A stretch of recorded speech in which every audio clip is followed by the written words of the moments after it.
ನಮಗೂ ಶಕ್ತಿ ಇದೆ ರೀ. ಸಮಾನ ಒಂದು ಪಕ್ಷ ಶಕ್ತಿ ನಮಗಿಲ್ವಾ? ಅಲ್ಲಮ್ಮ, ನಿಂಗೆ ಈ ಬೀಚ್ ಬೇಜವಾಬ್ದಾರಿನ ಸಪ್ತಾಹ ಶಾಸಕ ನಾನು ಸಂಬಂಧಿಕರವರು, ಈ ಒಂದು ಜಿಲ್ಲೆ ಕೊಡೆಬಿಟ್ಟಿರ್ತಕ್ಕಂಥವರು. ಇಷ್ಟು ಬೇಜವಾಬ್ದಾರಿ ನನಗೆ. ಹೇಗಮ್ಮ ಹಿಂಗಾಗ್ಬಿಟ್ರೆ ನೀನು? ನೋಡಮ್ಮ, ಕಾಟಾಚಾರ ಮಾಡಬೇಡಿ. ಏನಿಲ್ಲ, ಏನು ಇಲ್ಲ ಏನ್ರಿ? ಮತ್ತೆ ನೀವು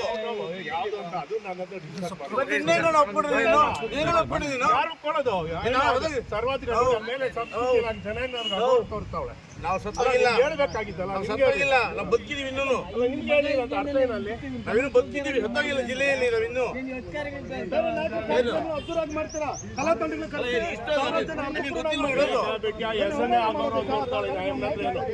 ಮನೆಯಿಂದ ಬಂದು ಮಾಡೋದು ಜಾಗ ನಾನು ಏನ್ ಹೇಳ್ತಾಳೆ, ಸೋಮಶೇಖರ್ ಫೋನ್ ಮಾಡಿದ್ರು ಎಸಿ ಅವ್ರಿಗೆ ಹೇಳ್ತಾಳೆ, ಕಿತ್ತೋದ್ ನನ್ನ ಮಕ್ಕಳು ಮಾತು ಕೇಳ್ಕೊಂಡು ಬಂದು ಚೆನ್ನೈ ಮಗನ ಅಳ್ಸೋ ಅಂತಾಳೆ ಸೋಮಶೇಖರ್.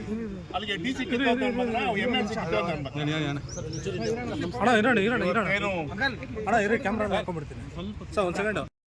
ಸ್ಪೀಕರ್ ಆನ್ ಮಾಡಿದ್ರು ಸೋಮಣ್ಣ. ಹೇಳ್ತಾಳೆ, ಕಿತ್ತೋದ್ ನನ್ನ ಮಕ್ಕಳು ಮಾತು ಕೇಳ್ಕೊಂಡು ಚೆನ್ನೈ ಮಗನ ಬಂದು ಅದು ಅಳ್ಸೋ ಅಂತಾನೆ ಸಾರ್ ಅಂತ ಹೇಳ್ತಾಳೆ. ಅಲ್ಲಿ ಚೆನ್ನೈನು ಇಲ್ಲಿ ರಂಗಮಂದಿರ ಬರೀ ಒಂದೇ ಇದ್ದು ಚೆನ್ನೈ ರಂಗ. ಆಮೇಲೆ ಅವ್ನು ಚಲಪತಿ ಅಸಿಸ್ಟೆಂಟ್ ಡೈರೆಕ್ಟರ್ ಬಂದು ಆಫೀಸ್ ಮಾಡ್ಕೊಂಡು ಆವಾಗ ಬರ್ಸ್ಬಿಟ್ಟ. ಈಗ ಅಲ್ಲಿ ಆಫೀಸ್ ಅಲ್ಲಿ ಆಗಿದೆ ಅಳ್ಸಮ್ಮ ಅಂದರೆ ಅನಿಲ್ ಹೇಳಿದ್ದಾರೆ, DC ಹೇಳಿದ್ದಾರೆ, ಯಾರು ಮಾತುಗೂ ಕೇರೆ ಬೇಕಂದ್ರೆ ದಲಿತ ವಿರೋಧಿ ಅಮ್ಮ. ನಮ್ಗೆ ಏನಂತಿದ್ರೆ ನಾವು ಡಿಸ್ಟ್ರಿಬ್ಯೂಷನ್ ಬರಲಿ, ಅವ್ರು ಸ್ವಾಗತ ಮಾಡ್ತೀವಿ. ನಿಮ್ಗೆ ಹೇಳಿಲ್ಲ ಅಂದ್ರೆ ಇನ್ ಯಾರಿಗೆ ಹೇಳೋದು? ನಮ್ಗೆ ಗೊತ್ತೇ ಇಲ್ಲಣ್ಣ. ಕುಟುಂಬದವ್ರ ಹೆಸರೇನಾದ್ರು ಹಾಕಿದಾರಲ್ಲ, ಅವ್ರ ಕುಟುಂಬದವ್ರದ್ದು ಏನಾದ್ರು ಒಂದು ಮೆನ್ಷನ್ ಮಾಡಿದಾರ? ಇಲ್ಲ ಸಮುದಾಯದ ಮುಖ್ಯಸ್ಥರು ಯಾರಿಗಾನ ಹೇಳಿದ್ರೆ? ಯಾವುದೇ ರೀತಿಯೂ ಮಾಡಿಲ್ಲ. ಇವ್ರು ಏನು ನಾವೇನ್ ಮಾಡಿದ್ರೆ ಅದೇ ಸರಿ.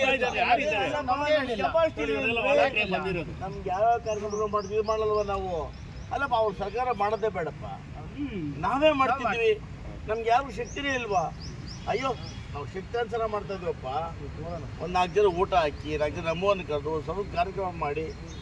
ಸಮುದಾಯದವ್ರಿಗೆ ಮಾಹಿತಿ ಇಲ್ಲ ಯಾರಿಗೂ ಇಲ್ಲ ಮಾಹಿತಿ. ನಮ್ಮವ್ರಿಗೆ ಯಾರು, ನನಗೂ ಇಲ್ಲ, ಸಮುದಾಯ ತಮಗೂ ಇಲ್ಲ, ನಮಗೂ ಎಲ್ಲೋ ಒಂದು ಕಡೆ ಭಾಳ ಬೇಸರ ಆಗುತ್ತೆ.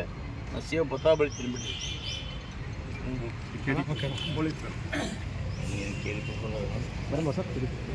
ರಾಜ್ಯ ಕಂಡಂತಹ, ಈ ದೇಶ ಕಂಡಂತಹ ಡಾಕ್ಟರ್ ಬಾಬಾ ಸಾಹೇಬ್ ಅಂಬೇಡ್ಕರ್ ಅವರ ಸಂವಿಧಾನ ಬರೆದ ಸಂದರ್ಭದಲ್ಲಿ ಆ ಸಂವಿಧಾನ ಸಭೆಯಲ್ಲಿ ಸದಸ್ಯರು ಚಿಕ್ಕಬಳ್ಳಾಪುರ, ಕೋಲಾರ ನಗರವನ್ನು ಇವತ್ತು ಈ ಮಟ್ಟ ಅಭಿವೃದ್ಧಿಯಾಗಿದೆ ಅಂದರೆ ಬಹುಶಃ ನಿರ್ಮಾತೃ ನಮ್ಮ ಚೆನ್ನೈನವರು. ಇವತ್ತು ಬಲಗೈ ಸಮುದಾಯದ ಚೆನ್ನೈನವರು ಈ ದೇಶಕ್ಕೆ ಆದರ್ಶವಾದಂಥವರು. ಜೊತೆಗೆ ಈ ಕರ್ನಾಟಕ ರಾಜ್ಯದಲ್ಲಿ ಅವರ ಕಾಲಘಟ್ಟದಲ್ಲಾದಂತಹ ಅಭಿವೃದ್ಧಿ ಕಾರ್ಯಗಳು, ನಗರ ಅಭಿವೃದ್ಧಿಗಳಾಗ್ಬೋದು, ಚಿಕ್ಕಬಳ್ಳಾಪುರ, ಕೋಲಾರ ಆಗ್ಬೋದು, ಇವತ್ತು ಹಿಂದೆಂದೂ ಆಗಿರಲಿಲ್ಲ. ಇವತ್ತು ನಾವೆಲ್ಲ ಕೂಡ ಅವರನ್ನು ಸ್ಮರಣೆ ಮಾಡ್ತಾ ಅನೇಕ ಕಾರ್ಯಕ್ರಮಗಳನ್ನು ಮಾಡಿ ಅವರ ಒಂದು ಅಭಿವೃದ್ಧಿಯನ್ನು ಸ್ಮರಿಸಿಕೊಂಡು ಕೆಲಸವನ್ನು ಮಾಡ್ತಾ ಇದ್ದೀವಿ. ಇವತ್ತು ನಾವು ಕೋಲಾರ ಜಿಲ್ಲೆಯಲ್ಲಿ ಸನ್ಮಾನ್ಯ ಈ ಒಂದು ನಮ್ಮ ದಿವಂಗತ ಚೆನ್ನಯ್ಯನವರ ಪ್ರತಿಭೆಯನ್ನು ಚೆನ್ನಯ್ಯ ರಂಗಮಂದಿರ ಮುಂಭಾಗತಕ್ಕಂಥ ಸ್ವಾಗತಾರ್ಹ. ಆದರೆ ಆ ಮಾಡಬೇಕಾದಾಗ ಆ ಕುಟುಂಬ ವರ್ಗದವರನ್ನು, ಸಂಬಂಧಿಗಳಾಗಿರ್ತಕ್ಕಂಥ ನಮ್ಮನ್ನು, ಈ ಜಿಲ್ಲೆಯ ಬಲಗೈ ಶಾಸಕರುಗಳನ್ನು, ನಮ್ಮನ್ನೆಲ್ಲ ಕೂಡ ವಿಶ್ವಾಸ ತಗೊಂಡು ಕಾರ್ಯಕ್ರಮವನ್ನು ಅದ್ದೂರಿಯಾಗಿ ಮಾಡಬೇಕಾಗಿತ್ತು. ಯಾಕೆಂದರೆ ಕೋಲಾರ, ಚಿಕ್ಕಬಳ್ಳಾಪುರ ಜಿಲ್ಲೆಯಲ್ಲಿ ನಾವು ಬಲಗೈ ಸಮುದಾಯ ಅದು ಹೆಚ್ಚು ಸಂಖ್ಯೆಯಲ್ಲಿದ್ದೇವೆ. ಜೊತೆಗೆ ನಾವೆಲ್ಲ ಕೂಡ ಇವತ್ತೇನು ಆ ಸಮುದಾಯದ ಎಲ್ಲ ಮುಖಂಡರು ಕೂಡ ಆ ಚೆನ್ನೈನವರನ್ನು ಗೌರವಿಸ್ತೇವೆ, ಪ್ರೀತಿಸ್ತೇವೆ. ಅವರು ಹಾಕಿಕೊಟ್ಟಂತಹ ಮಾರ್ಗದರ್ಶನ ನಡೀತೇವೆ. ಸನ್ಮಾನ್ಯ ನಮ್ಮ ಮಿತ್ರರಾಗಿರ್ತಕ್ಕಂಥ, ಸಹೋದರಾಗಿರ್ತಕ್ಕಂಥ, ಹಿರಣ್ಣಾಗಿರ್ತಕ್ಕಂಥ ಬಾಲಯ್ಯ ಚೆನ್ನೈನವರು ಕೂಡ ಈ ಭಾಗದಲ್ಲಿ MP ಚುನಾವಣೆಗೆ 3 ಬಾರಿ ಸ್ಪರ್ಧೆ ಮಾಡಿ ಲಕ್ಷಾಂತರ ಮತಗಳನ್ನು ತಗೊಂಡು ಕೆಲವೇ ಮತಗಳ ಪರಾಭವಗೊಂಡರು. ಆದರೂ ಕೂಡ ಅವರ ಅಸ್ತಿತ್ವ ಇದು ಉಳ್ಕೊಂಡಿದೆ. ನಾವೆಲ್ಲ ಕೂಡ ಗಟ್ಟಿಯಾಗಿದ್ದೇವೆ. ಬಟ್ ಈ ಇಲಾಖೆಯನ್ನು ಜವಾಬ್ದಾರಿರ್ತಕ್ಕಂಥ ಕನ್ನಡ ಮತ್ತು ಸಂಸ್ಕೃತಿ ಇಲಾಖೆಯ ಜಿಲ್ಲಾ ಅಧಿಕಾರಿಗಳ ಬೇಜವಾಬ್ದಾರಿತನ ಬಹುಶಃ ನಮ್ಮ ಸಮುದಾಯಕ್ಕೆ ಬಹಳ ನೋವುಂಟನ್ನು ಮಾಡಿದೆ. ನಮ್ಮಿವತ್ತು ಜಿಲ್ಲಾ ಉಸ್ತುವಾರಿ ಮಂತ್ರಿಗಳ ಮೇಲೆ ಗೌರವ ಇದೆ, ವಿಶ್ವಾಸ ಇದೆ, ಇದರಲ್ಲಿ ಅವ್ರದ್ದು ಯಾವ ತಪ್ಪು ಇಲ್ಲ.